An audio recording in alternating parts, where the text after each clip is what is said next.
প্রথম যখন অগিলবিতে জয়েন হলো প্রায় 21 বছর হয়ে গেল, এই বছর মনে হয় 22 বছর হবে।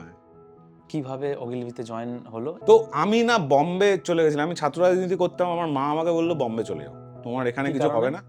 না, আমার মা জোর করেই পাঠিয়ে দিল আমাকে বম্বে। আমাকে বললো যে তুমি এখানে থাকলে তুমি ওই প্রমোদ দাশগুপ্ত ভবনে যাবে আর তুমি র্যালিতে হাঁটবে, আমি চাই না আমার ছেলে এটা করুক, তুমি বম্বে যাও, তুমি একটা চেষ্টা করো কোথাও চাকরি বাকরি করা। তো আমি গিয়ে বম্বেতে একটা পিআর এজেন্সিতে জয়েন করি, ছোট একটা পাবলিক রিলেশনস এজেন্সিতে জয়েন করি, ওয়ার্ল্ডলিতে। এটা 2003 কলেজ পাশ করার পরে। ওখান থেকে আমার একটা বন্ধু, কলেজেরই বন্ধু, সে এখন বিজ্ঞাপনের জগতের সাথেই যুক্ত আছে, ও বললো, ওর সাথে একদিন আমার কথা হচ্ছিল, যখন ও বললো যে আমার এক কাকা আছে ওগিলবিতে, ওগিলবির নাম শুনেছিলাম আমি, পীযূষ পান্ডে ওগিলবির নাম শুনেছিলাম।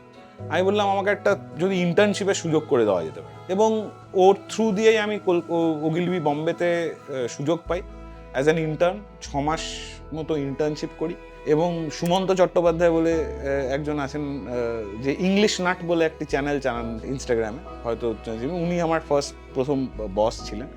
উনি আমাকে নেন ওগিলবিতে, এবং ওখান থেকে এই যাত্রা শুরু। আমি তারপর বিভিন্ন 3টে অফিসে কাজ করেছি।